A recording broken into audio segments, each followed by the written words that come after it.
Good morning, everybody. We have given 15 minutes, and I think we're going to start now. I want to welcome you to the second day of the seventh meeting of the Paris Committee on Capacity Building. I think yesterday we had a very good start on our meeting. Electing the co-chair, but thank you, and thanks for my colleagues for endorsing me.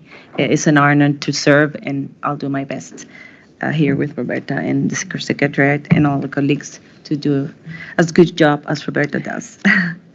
and and welcome me, and of course the new members with the Carisha from Grenada, Kea from Antigua and Barbuda, and Mohammed from Tunisia. Um, and as well, we had rich discussions on the outcomes of the work related to the implementation of the 2021-2024 work plan of the PCCB under sub-item A and B, respectively, related to enhancing and coherence and coordination of capacity building under the Convention and Paris Agreement, and identifying capacity gaps and needs, both current and emerging, and recommending ways to address them. We also held the first of two sessions of the PCCB's recommendations to parties, which will be considered at COP28 and CMA 5. I think the sessions that we had yesterday with coherence and coordination capacity building in the group 2, we're discussing the draft recommendations for owner and capacity building were indeed really rich, and we learned a lot about them. I don't know if Roberta has some additional reflections regarding yesterday's. No, thank you very much. Good morning, colleagues. I think we had a very fruitful exchange yesterday. We will absolutely take into consideration the many interesting and useful inputs received from observer, and wish all of us another fruitful day today. Thank you. Thank you, Roberta. So today we will focus on sub-item C, promoting awareness raising, knowledge and information sharing, and stakeholder engagement, and on the second and last session on our recommendation to parties. So before we start, I would like to thank the observers of the meeting who actively participated in the discussions of the first day, during the meeting, and through the in-meeting survey on SurveyMonkey. We look forward to your continued engagement today and tomorrow as well. I would like to remind everyone that the meeting is an in-person event.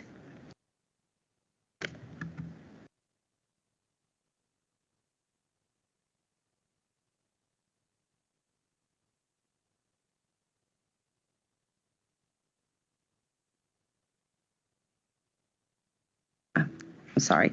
So as per usual practice, the meeting is open to attendance by parties and accredited observers that have been registered to this meeting. It is at the discretion of the PCCB to close the meeting at certain times, should internal consultations be required under certain agenda items. Should the need arise for this, we will inform meeting and observers that the meeting will be closed to observers for a certain time period. There will be a space for our meeting observers present in the room to intervene under the different agenda items.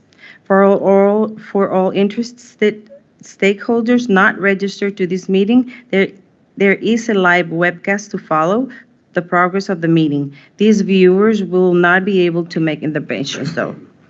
I would also like to remind everyone of the opportunity to have bilateral meetings with the PCCB, where we have time for in-depth discussions with you. If you would like to talk to us about our work, your work, or any concrete collaboration idea or opportunity, do reach out to us. For instance, during the coffee break to arrange a meeting. We have reserved the entire Wednesday afternoon from 3 to 6 for this purpose. With this introduction, let us proceed with the agenda for today. Please refer to the documents PCCB/2023/1 and PCCB/2023/2 to see the full annotated agenda and schedule of the meeting. Let's see on the slide. You can now see projected on the screen the agenda items to be covered today, highlighted in blue. So it's sub-item 4C, promoting awareness, raising knowledge and information sharing and stakeholder engagement. As mentioned, most of today we will be dedicated to discussing the work relating to promoting awareness, raising knowledge and information sharing and stakeholder engagement. The discussion is structured into 5 parts. This includes, respectively, activities since the 6th meeting of the PCCB and upcoming activities, implementation of the focus area of the PCCB for 2023, including a discussion on the findings from the synthesis of submissions of the 2023 focus area, the outcomes of the 12th Durban Forum on Capacity Building, and the scope of the 2023 Durban Forum Deep Dive webinar. Coordination of the PCCB network post-pilot phase, organization of the regional thematic dialogues of the PCCB in 2023, and the organization of the 5th Capacity Building Hub. I think we're going to this next slide. We will start with part 1 with an overview of activities undertaken since the 6th meeting of the PCCB and upcoming activities. Under its 2021 and to 2024 work plan, the PCCB is undertaking a range of activities aimed to promoting awareness raising, knowledge and information sharing, and stakeholder engagement. For the recent activities, in a nutshell, the activities undertaken since the 6th meeting of the PCCB include the organization of a follow-up deep dive to the 11th Durban Forum on Capacity Building to build on the forum's outcomes, which was held in September. The deep dive explored capacity building from green skill development and engaged with stakeholders like the TEC, the CTCN, UNESCO, UNEVO, Industrial, Finding XY, and the South African government. A dedicated thematic day on the PCCB 2022 focus area, building capacity to facilitate the coherent implementation of NDCs in the context of national development plans and sustainable recovery, was held at the 4th Capacity Building Hub. It hosted 6 sessions organized by 10 different partners, such as the NDC Partnership, the FSC Indigenous Foundation, or WECF.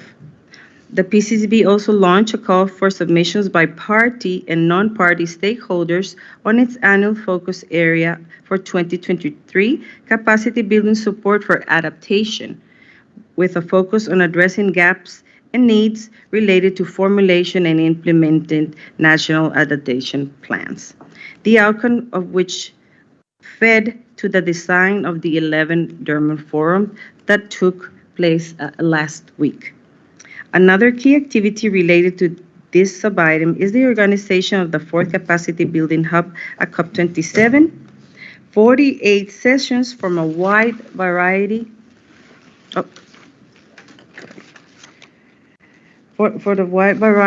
modalities were hosted across its 7 thematic days by nearly 60 partners. The hub brought together more than 300 experts from over 200 institutions who share their work on capacity building and exchange knowledge and information. The hub was visited by about 1,200 individuals on site, and the broadcast was viewed by more than 2,200 users online. It should be noted that close to nearly half of the sessions at the 4th Capacity Building Hub were organized by members of the PCCB network. And speaking of the PCCB network, the activities of the network were another highlight of work under this sub-item. More than 70 members of the PCCB networks, of the current 367 members, came together to implement a diverse range of activities in the past 12 months.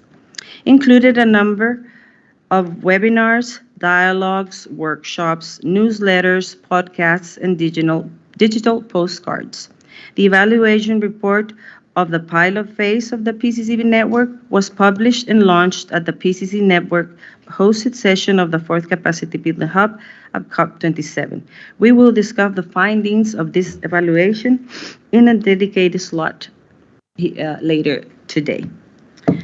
The PCCB also convened a series of thematic dialogues focused on the capacity needed for horizontal and vertical integration of NDCs at the Latin American and Caribbean and the Africa Climate Week in July and August, respectively, of last year. Through these activities, the PCCB closely collaborated with partners like NDC Partnerships, IRENA, GGGI, WWF International, and the Ministry of Environment of the Dominican Republic.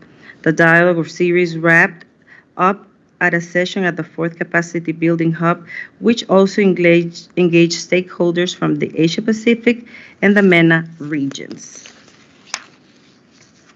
We will continue convening stakeholders at the regional level through thematic dialogues on issues pertinent to capacity building. We have a dedicated discussion on this topic later today. In addition to these flagship activities, the PCCB has continued to operationalize its communications and stakeholder engagement strategies and made continuous efforts to boost the visibility and reach of capacity building efforts, for example, by supporting the dissemination of capacity building related knowledge products, tools, and other resources through the UNFCCC capacity building portal and utilizing communication channels of interest partners for broader outreach. And lastly, the committee included information related to this area of work in its recommendation to the COP and CMA. More specifically on enhancing in the sharing of good practices, experience and lesson learned related to capacity building, potential areas of collaborative work with those bodies whose work is relevant to the PCCB and its work plan, and how the information from the Durban Forum can be utilized by bodies under and outside the Convention of the Paris Agreement. So now with the upcoming activities, you can see an overview of the upcoming activities under this priority area, include the work related to the follow-up on the outcomes of the 12th Durban Forum, the 5th Capacity Building Hub, the coordination of the PCCB network, the thematic dialogues of this year's regional climate weeks, and continuing the collection and dissemination of capacity building related information, as well as the operationalization and review of the communication and stakeholder engagement strategies. And finally, relevant recommendations to the COP and CMA. We will discuss some of these activities in more detail in the remainder of our meeting today and tomorrow. Did that bring us to the end of this presentation?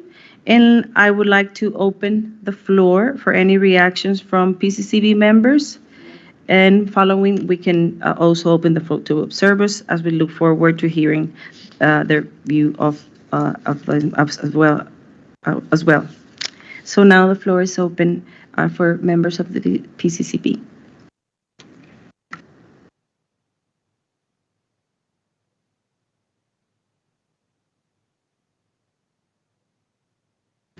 Thank you very much, and thank you, Rosabel, for recalling us all the various activities conducted by the PCCB as well as the ones to come. And just to recall also observers that on the website of the PCCB you can find all the events organized and participated by the PCCB listed with links and where there is also the registration of the event. Thank you.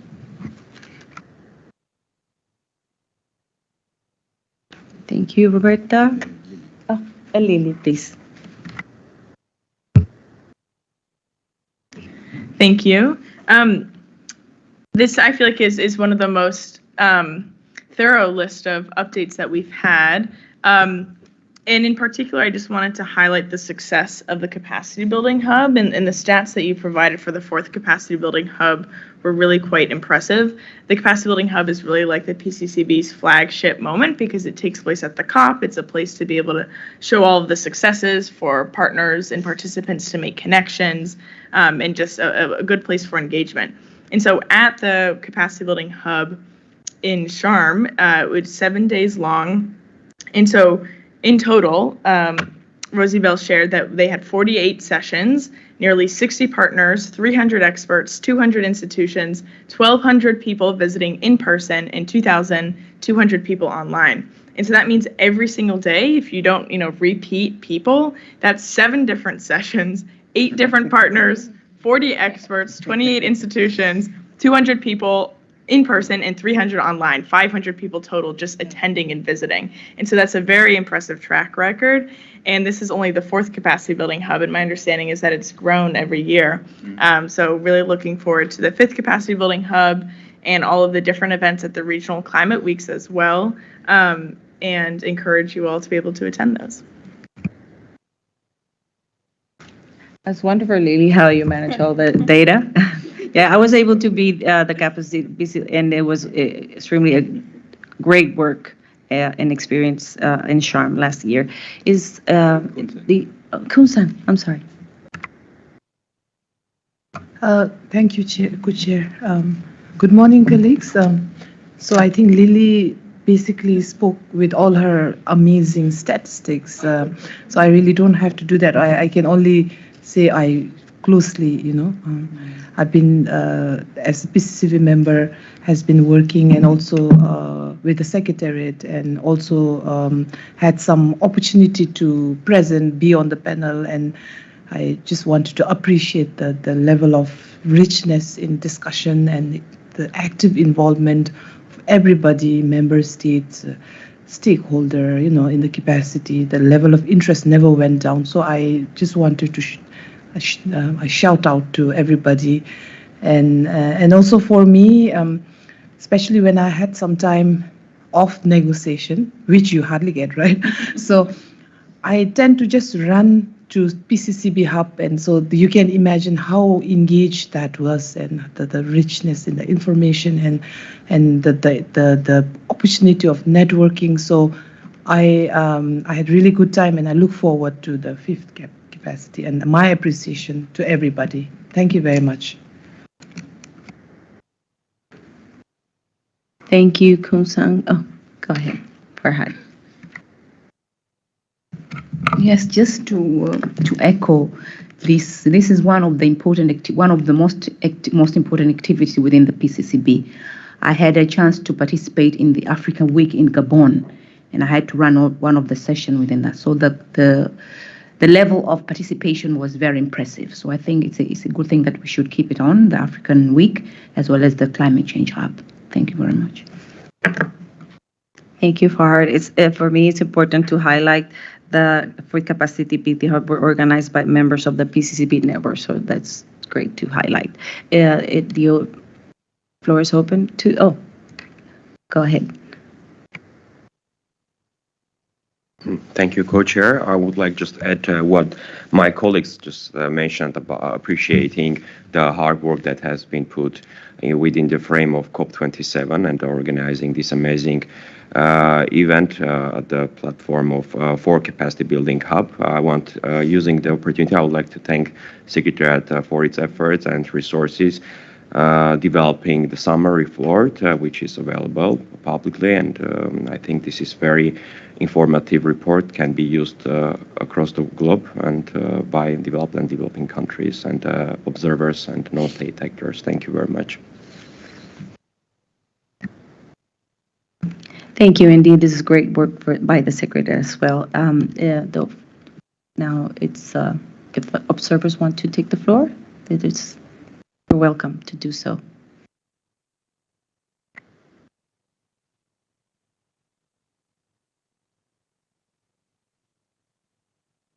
Well, we're moving on to sub-item 4C, implementation of the focus area of the Paris Committee on Capacity Building. Oh, I'm sorry. I didn't see any. Oh, I'm sorry. Oh, Sorry, I'm way in the back today. I want to commend the I'm having acronym problem this session, the PCCB for the integration of diverse experts into the Capacity Hub last year. It's in the report, and I was particularly grateful to be involved with that.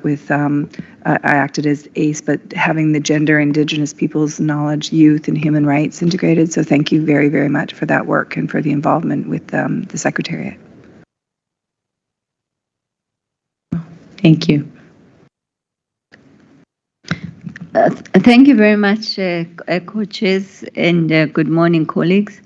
I also want to take the floor to thank the PCCB, the members, the organization, as well as the Secretariat, in particular for organizing the promotion of the awareness raising that we had in the in the regional climate weeks.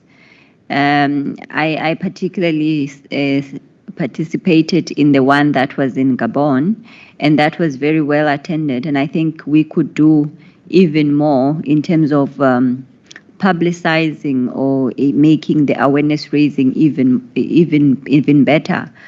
Because I guess that's where you get different stakeholders, different people coming to, the Africa Climate Weeks.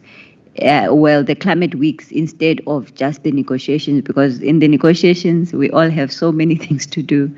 I think in the climate weeks, that's where we get time to engage and engage with all the different things that are happening with regards to the capacity building. And as well as what happens in the climate change hub. That was also something that I got a chance to participate in as well, and that was also very well organized, especially the notifications that you got just before the meeting, and all the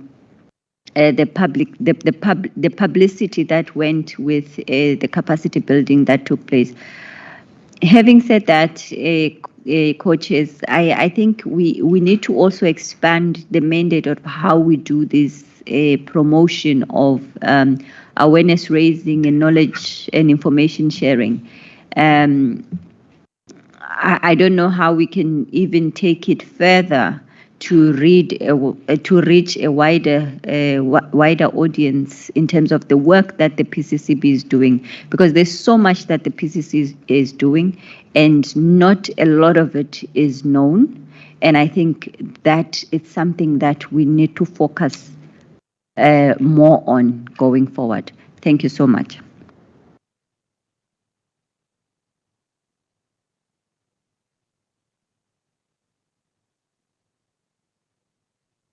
Oh, thank you. That's for your feedback. Indeed, there's much more further that we can talk about tomorrow in the breakout group. We will discuss how to improve communication. I think nobody else is taking the floor, so we can move up to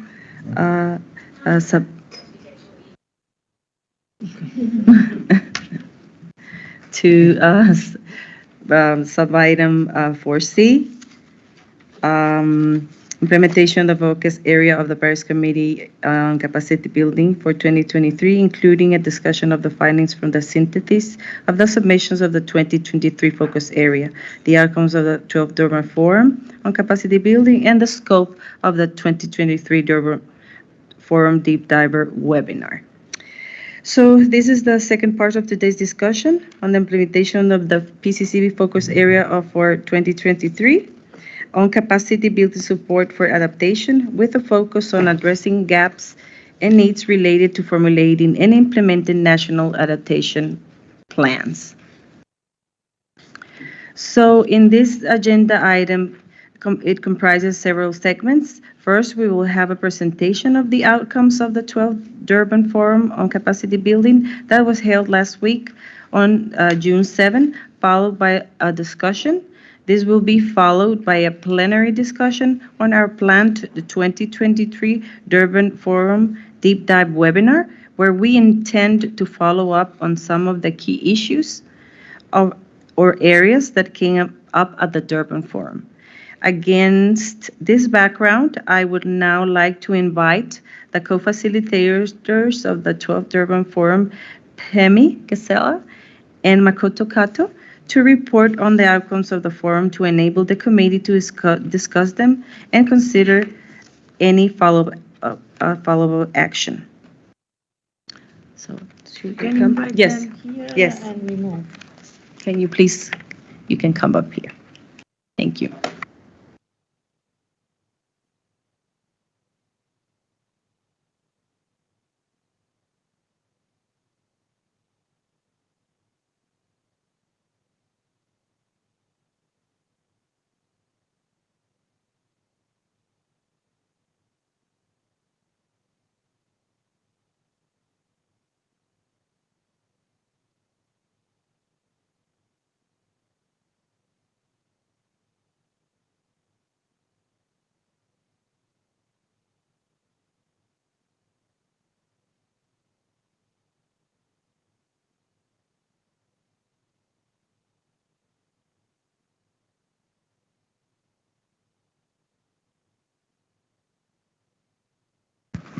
Friends and colleagues, good morning. Pemi and I are happy to deliver our presentation regarding the outcome of the 12th Durban Forum on opportunities and challenges for enhancing capacities for formulating and implementing National Adaptation Plan NAPs.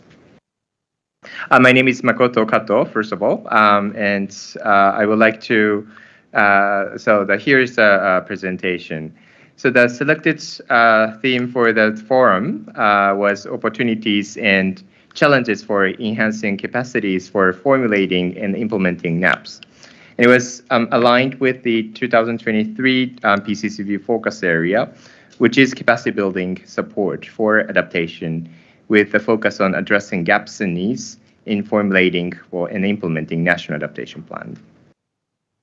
The in-session event was attended by approximately 40 participants from diverse backgrounds who came together to share experiences and good practices in building the capacity of developing countries for the formulation and implementation of NAPs.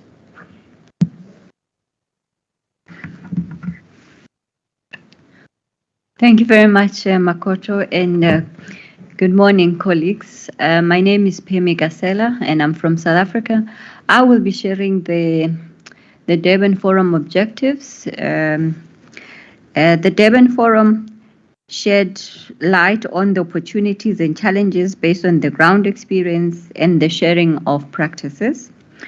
The stakeholder also shared their thoughts on ways to enhance their capacities with regards to enhancing access to financial resources for the national adaptation processes, including at local level, enhancing development of the NAP implementation strategies, providing alignment between adaptation and risk reduction strategies in the context of the NAPs, enhancing gender equality, integration, and social inclusion, and monitoring, evaluation, and learning.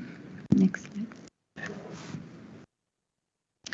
The opening remarks were made by the UNFCCC Executive Secretary Simon Still and Ms. Hannah Al-Hashimi, Climate Change Special Envoy from the incoming COP presidency. In his remarks, Mr. Simon Still reiterated both the importance of the Durban Forum as a valuable space for parties and observers to share their experiences and exchange ideas when it comes to implementing capacity building. He has also recognized that the formulation and implementation of NAPs is a key capacity building activities where many countries are still struggling to achieve. He concluded by highlighting the importance of the global stocktake, the third session, and final technical dialogue, which has been held during this conference in Bonn. And Mr. Steele also stated that the inputs from the dialogue would help strengthen capacity building intervention based on the principle and country ownership, cooperation, and retention of capacities in the individual, institutional, and systemic manner. As for Ms. Al-Shahimi, she stated that she recognized the commitments made through the processes and importance of capacity building, as well as the importance of capacity building in building NAPs. According to her, capacity should not only be built, but also enhanced and retained, and highlighted the importance of engaging local actors, youth, government in views of enhancing the capacity building agenda. As Ms. Al-Shahim also highlighted that 2023 was a decisive year, a decade because of the conclusion of the GST, which will identify the pivotal role of capacity building. Okay. Then after your opening remarks, our friend Roberta, who is co-chair of the PCCB, she gave a scene-setting presentation based on the synthesis of submission on the 2023 focus area of the PCCB. This is capacity building support for adaptation with a focus on addressing gaps and needs related to formulating and implementing national adaptation plans. In her presentation, she focused on capacity gaps and needs from the census report and the way to address existing gaps. And Roberta also elaborated on capacity building at subnational, national, and regional level, and the importance of addressing the needs for capacity building at those levels. And she concluded for inviting everyone to take a closer look at our full census submission on 2023 focus area on the PCCB, which is available online.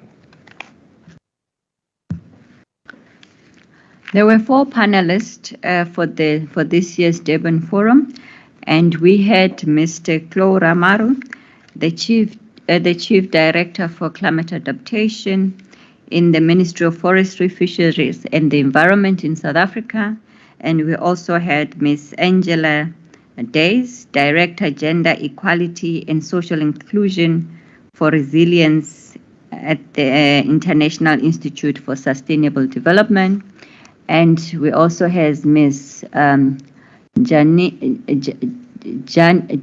Samuels, Deputy Director of Resilience of the Municipality of Panama. And we had Ms. Sophia De Koning, Manager for the Local Climate Adaptive Living Facility. So inside the panel discussion, panelists had responded to the 2 different questions. The next slide, please.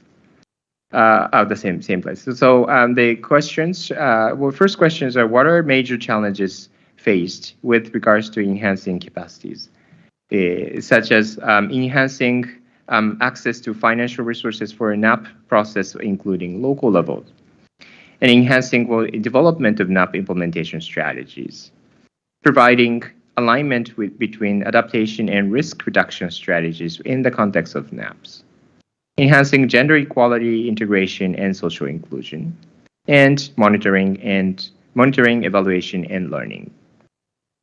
The second question was, what are main lessons learned for enhancing individual, institutional, systemic capacities for formulating and implementing NAPs? So who are key stakeholders and how do you engage them better? So these were questions posed. Key messages from the discussions included on the themes enhancing access to financial resources for the NAP processes, including at local level. The panelists stated that there are 3 main challenges to consider, namely scale, the multi-sectoral nature of local adaptation, on-the-ground capacity, As you will see on the slide, information on what this entails. On the theme, enhancing development of NAP implementation strategy, the panelists highlighted that the development of bankable project and securing finance is important, but noted that the process of enhancing capacity goes beyond that. According to their involvement, this involves establishing governance structures, necessary process for implementation, and monitoring, evaluation, and learning. It was also stated that coordination is crucial for effective adaptation action to yield equitable outcomes. The panelists also identify key needs in terms of the development of diverse capacities, the involvement of broad range of actors, and equity.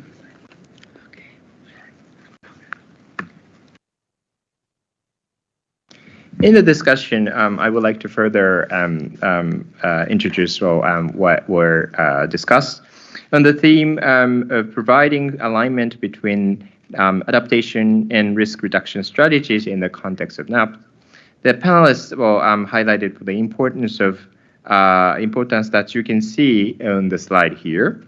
For example, like one of the panelists, actually Hania Samuel from Panama, focused on her experiences. That is to provide on the background information about formulation and implementation of NAPs. And also, she stated Panama's NAP focuses on various areas, including agroforestry, intersectoral management, and coastal marine systems, sustainable agriculture, resilient human settlements, and sustainable infrastructure, and those kind of things. And also, on the top of it, she also mentioned circular economy. On the theme of monitoring and evaluation and learning, some panelists were highlighted the challenges of building a monitoring and evaluation system for adaptations.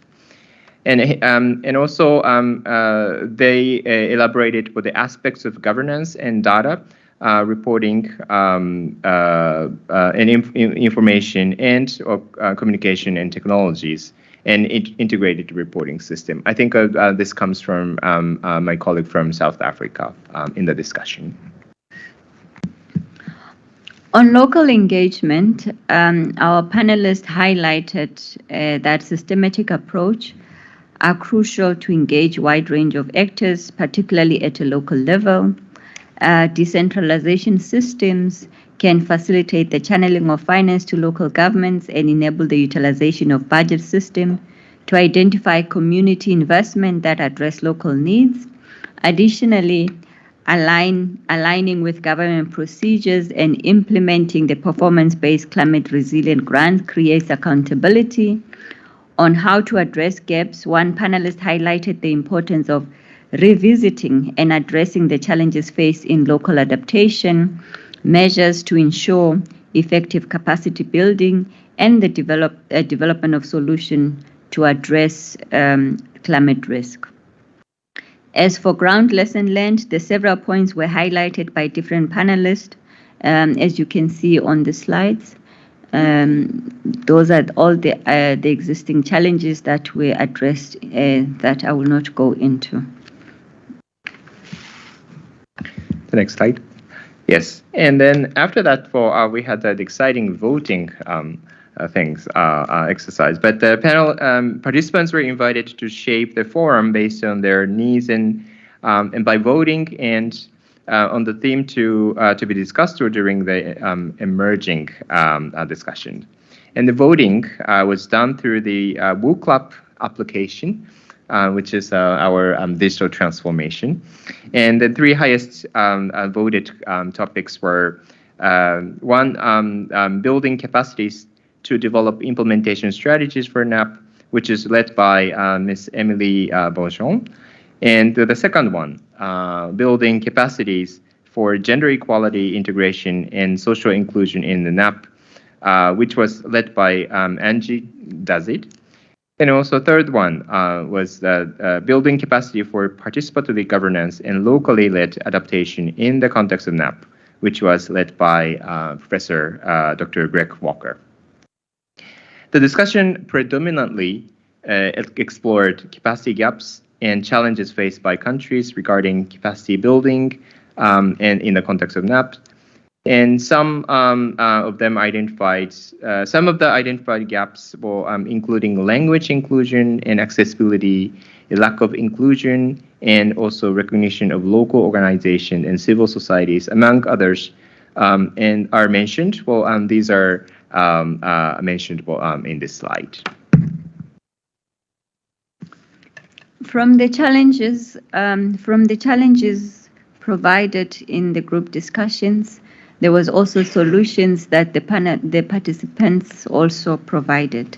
And this included, amongst others, designing realistic, coordinated, and representative strategies, designing appropriate budget and cost, financial capacities, organizing public consultation, counter-peer learning, and sharing of information. This is excluding the national adaptation expos that usually take place, having a focal point in each ministry, revising and aligning laws and regulations. Finally, the key messages from the 12th Durban Forum will be made available in the report, which will be published soon. With this, we would like to thank all those who participated in the Durban Forum, as well as the Secretariat for the organization of the forum and for choosing us as their co-facilitators. Thank you.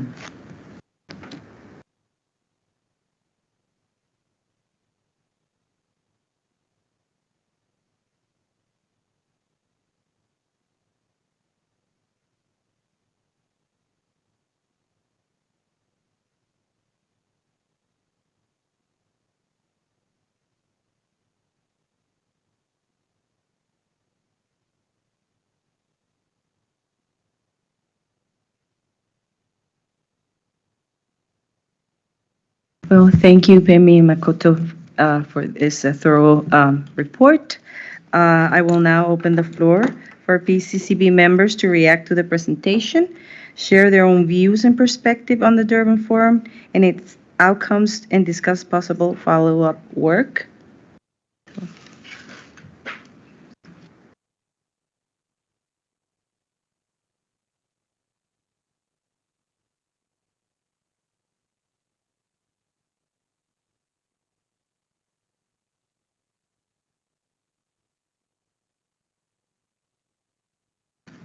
Thank you, Co-Chair. I would like to send my appreciation to Makato and Peme for great work in conducting the Durban Forum. I think that is one forum where all the capacity building stakeholders come together, and especially I appreciate having a focus theme every year, which is very, very useful, because then the issues and discussion around there, and then what are the best practices going forward, challenges, and how, and then the amazing thing is that they have their own solution as well.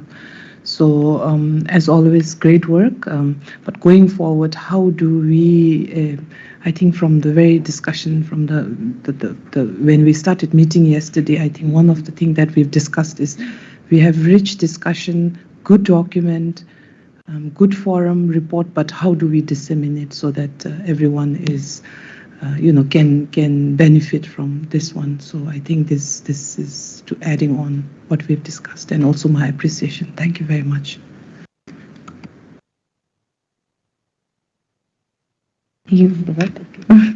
Thank you, Councillor. Thank you very much. I also would like to express my appreciation to Makato and Pemi for co-facilitating the Durban Forum. They are also experienced capacity building negotiators. So as always, the presentations,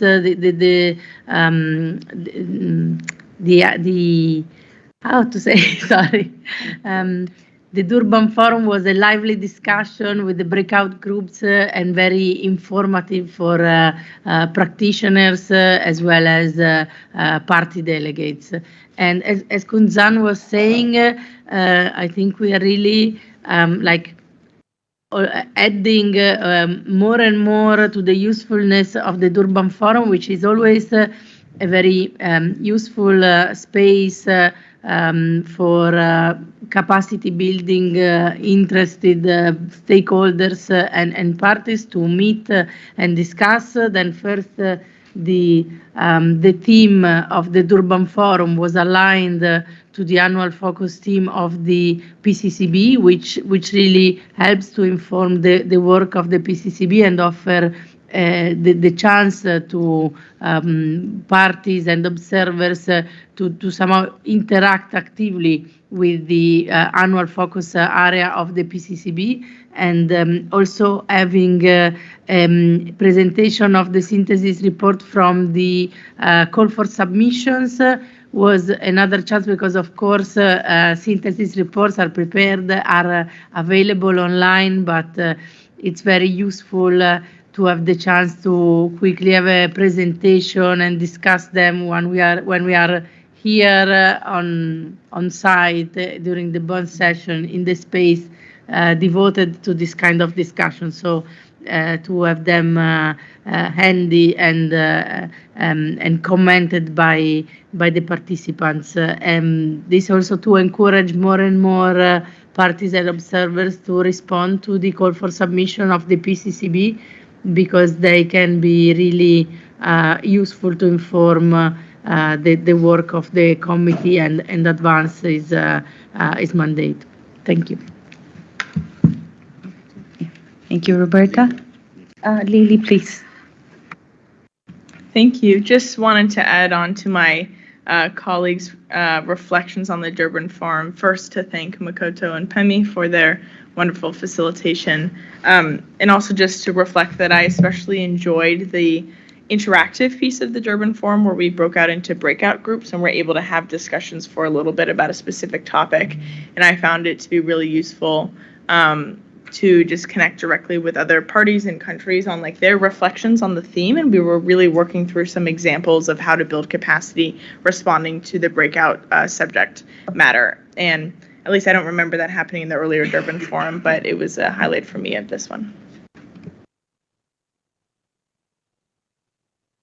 Thank you, Lily. Please, Heya. Thank you, Co-Chair. And also a very big thank you to the presenters. For those of us who were unable to attend the session, we can tell from your presentation that it was a very rich and informative discussion. The Durham Forum clearly will feed in and help the PCCB to design its activities and strategies, and to also enhance support in the capacity building activities. And we can already see the connection between the challenges, the lessons learned, and the solutions, and how that will inform and enhance the outputs of the PCCB. Thank you.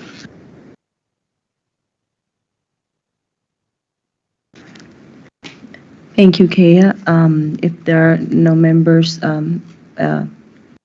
trying to reach the floor, I would like to please note that we will have a dedicated discussion on the scope of our 2023 Durban Forum Deep Dive webinar later.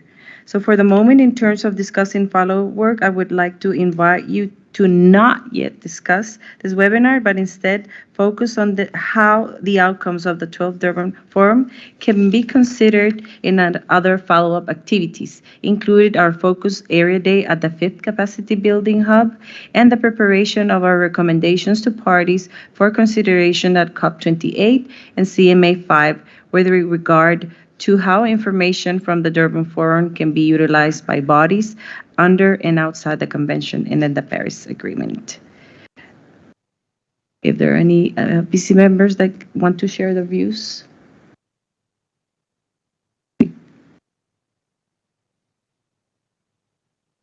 Yes, please, Roberta. Well, thank you very much. And with regard to the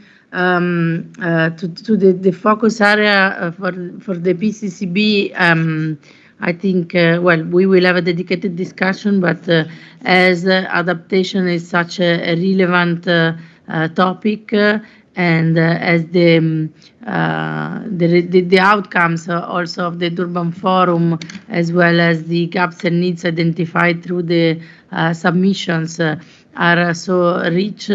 I would encourage us as PCCB members to think more on how to continue to focus on adaptation, even if it is the case focusing more on other specific aspects, but then keep this thematic area. But I guess we will have a more detailed discussion then on the PCCB annual focus area. Thank you. Thank you again, Robert. If the members want to react, this floor is still open for you. If not, members are observers are invited to. Oh, Lily, you want to? Go ahead, Lily. Thank you. Apologies. I was just going to agree that for the continuation of matters related to the 12th Durban Forum, to me, it makes sense to continue the theme, knowing that next year we'll have a new PCCB focus area, which presumably the 13th Durban Forum would match that. So I would also recommend to focus on national adaptation plans and to continue pulling from the synthesis and technical report and technical papers about best practices. Thank you, Lily. The floor is open for observers who want to react.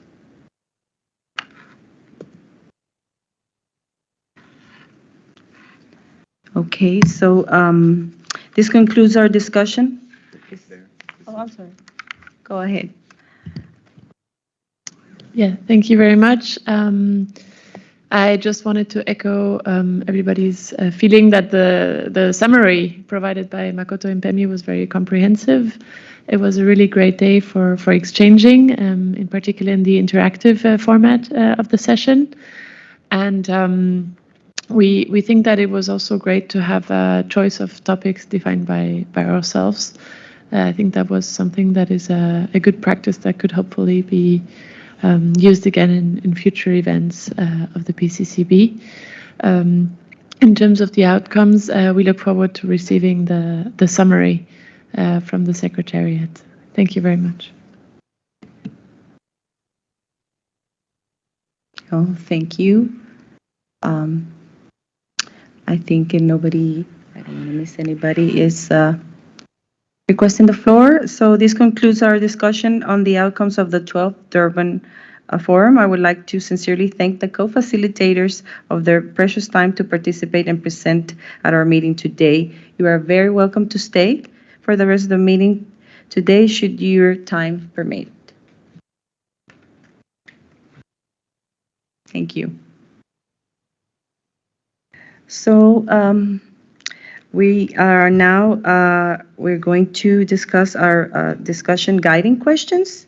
I would like now to invite my fellow PCCB members and observers to a plenary discussion on the organization of PCCB's 2023 Durban Forum Deep Dive Webinar as part of our activity C.1.2 in our 2021 to 2024 work plan. We organize these deep dive webinars annually, and they have proven to be a great space to follow up on the forum discussions and to indeed dive deeper into some of the findings or crucial areas that surfaced at the Durban Forum event. On the screen, you should see a number of guiding questions for our discussion, but please feel free to ask further questions and raise any other issues too. The guiding questions are taking into account the outcomes of the 12th Durban Forum. What should be the main focus or topic of the webinar? Who could the PCCB partner with? Do you have suggestions of any tools or good practices or case studies that could be shared at the webinar? So these are the questions, and I now open the floor first to the PCC members and then also to our meeting observers accordingly. Roberta? Thank you very much, Rosibel. And well, of course, I think we could follow up to the discussion which took place during the Durban Forum, addressing some of the questions, the gaps and needs emerged from the discussion. And well, I think the Global Center on Adaptation could be a partner in this follow-up activity, as they could provide also practical examples, given the support they are providing at local level to different countries. So they could provide really first-hand experience on how to address some of the gaps and needs emerged from the discussion. Thank you. Thank you, Roberta. Any members want to react? Maybe you. Sure, I realize what I just had shared was actually in response to these guiding questions, to be able to continue discussion of the theme from the Durban Forum makes sense to talk about in the Durban Forum Deep Dive webinar. Thanks again, Lily. So there's room for members to react. If not, the floor is open to observers.